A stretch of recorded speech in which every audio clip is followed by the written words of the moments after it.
Eminem put out a music video for his new song Fall from his new album Kamikaze. And as you probably know by now, Kamikaze includes a lot of disses, a lot of anger, and a lot of references to revival. And it just so happens that Fall and the music video do a lot of the same. Hey everybody, I'm Clifford Stummy, the Pop Song Professor, and welcome to my channel where we make English class awesome by explaining and sometimes roasting song lyrics on school days. If you stick around, you're going to learn what your favorite songs mean, how to write song lyrics, and a whole lot more. And today we're talking about the lyrics and music video for Fall by Eminem. Also, stick around on this channel because we're going to be releasing a review / explanation / thoughts on and discussion of the Kamikaze album. We're going to be talking about whether it's actually good, what it has to say, and whether we should listen to it. But let's talk about the music video for Fall first, and there are 8 key elements or points in the music video that I think we need to pay extra special attention to. Number 1 is Eminem experiencing revival dying while driving with friends. So he's in the car and he starts getting a lot of notifications on his phone about people just hating his album from last year, Revival. And then number 2, he sees some people in the park reading an article about him and kind of like laughing at how bad his album is. He sees that and just keeps walking. But then this part number 3, this like evil spirit starts coming out of their iPad. The people run away screaming, and then this evil spirit or presence, this like demon, starts chasing Eminem. Next we see Eminem seeing the evil presence and starting to run away from him, so he's like resisting at this point, and he starts falling through walls, and sometimes when he falls through walls he'll like come up at a 90-degree angle and like the whole world will have shift. It's very disorienting for him, and that's point number 5. And point number 6, he stops running and he just accepts the spirit.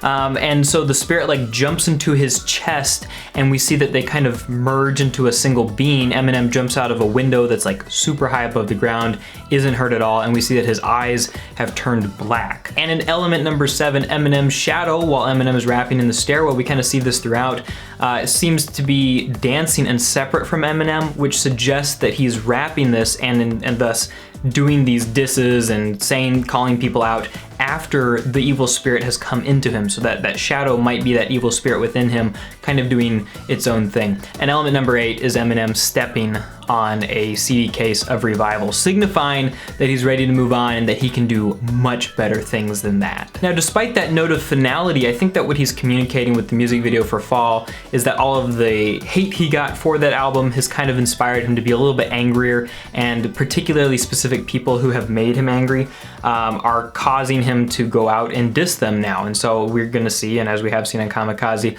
a lot of references to specific people that he's angry at. Like he's calling out people by name, he's calling out Pitchfork magazine in this song, and a lot of other people and entities as he's just kind of going on the warpath and being like, hey, you don't get to call me out because you're not as good as me, or hey, you're a jerk, or whatever other reasons he has. But let's go ahead and take a look at the lyrics for this song. There are a couple that I have bolded that I particularly want to bring to your attention. I might not mention all of the bolded ones, but there's a couple that I think are important issues to discuss here.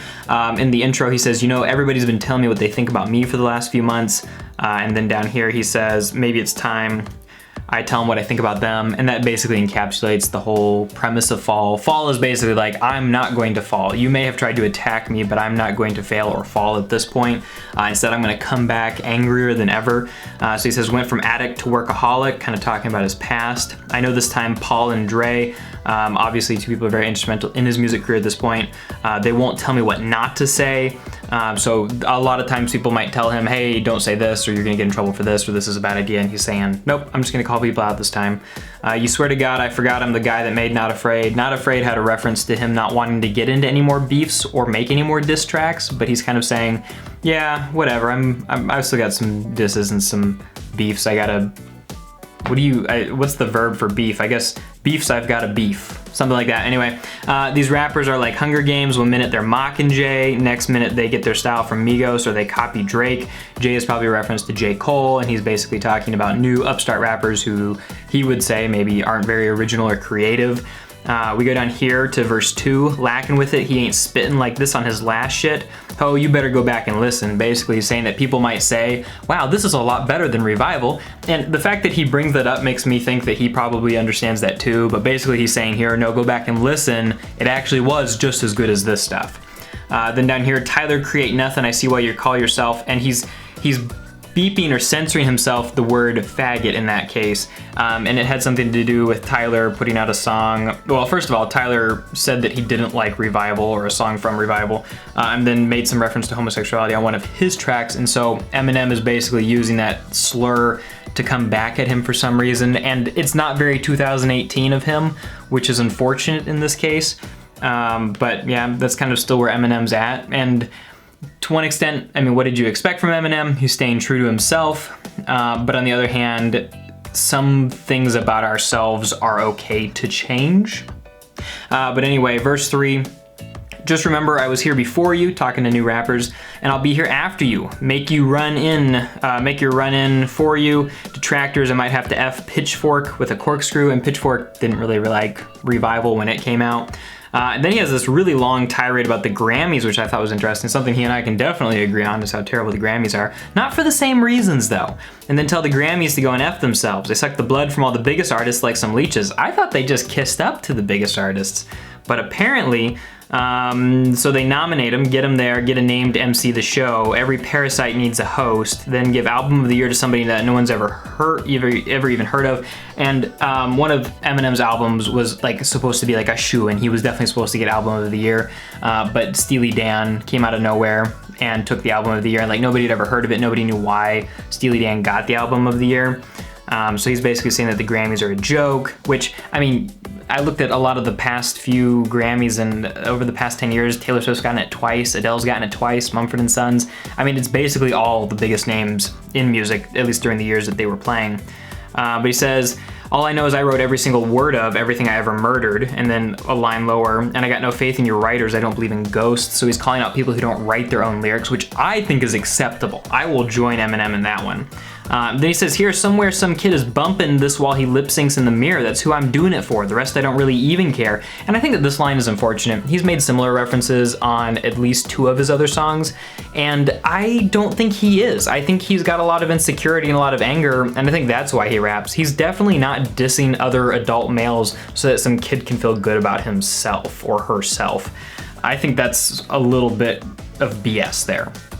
And that may be a part of it, but I don't think that's the main reason. And I think he does even care. He wouldn't be creating a bunch of diss tracks if he didn't care.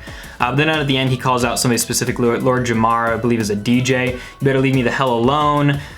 He threatens violence on him, put my feet up and just make myself at home. I belong here, clown, don't tell me about the culture. Apparently, Lord Jamar had said that because Eminem wasn't white, he wasn't part of hip hop culture, he was just a guest in the house, which I think is not a legitimate thing to say. I think Eminem is probably right in this one. He says, I inspired the Hobsons, the Logics, the Coles, the Seans, the K-Dots, the 5'9s, and O, brought the world 50 Cent, you did squat, piss, and moan. I think that probably bragging about bringing 50 Cent to the world is not what I would stick with, but I definitely appreciate Logic, J. Cole, and Kendrick Lamar in that reference. I'm not super familiar with the rest of them. So that's definitely something worth bragging about, but probably not 50 Cent. Those are the lyrics for Fall, and that's the basic idea. Well, it's kind of shiny. That's the basic idea of what he's talking about. It's a lot of dissing, it's a lot of arguing, a lot of squabbling, a couple of mixed messages, a couple of things I agree with, maybe you agree with, and then a couple of things where we're kind of like, oh, Eminem, that's unfortunate, man. You have a great platform and a great opportunity to make the world a better place, but sometimes it feels like he wastes that at the expense of his own ego. That being said, it's still really catchy, much better produced than Revival, really interesting. The music video I think is well done, if maybe just a little bit too, I don't know, cheesy. I mean, I feel like I've had enough of like hearing about people's inner demons in just like the cliched way. Like there's more subtle ways to talk about your inner demons, and Slim Shady was interesting. Maybe he's making the point that like Slim Shady's back or something like that. But actually like having a demon get inside of him is maybe just a little bit ham-fisted. It's not like anybody else's diss tracks are any more or any less evil or dissy than yours, so I don't know exactly why yours deserves a demon, but be that as it may, I think this was really an interesting song to talk about and to think about. I'm curious to hear your thoughts on this and what you think about the new Eminem album. Remember that I'm putting out a discussion of the Eminem album here next week, so stick around, and thanks for watching, everybody. I hope that you have a great rest of your day. Don't forget to check out these 2 videos there, and I'll talk to you all next time.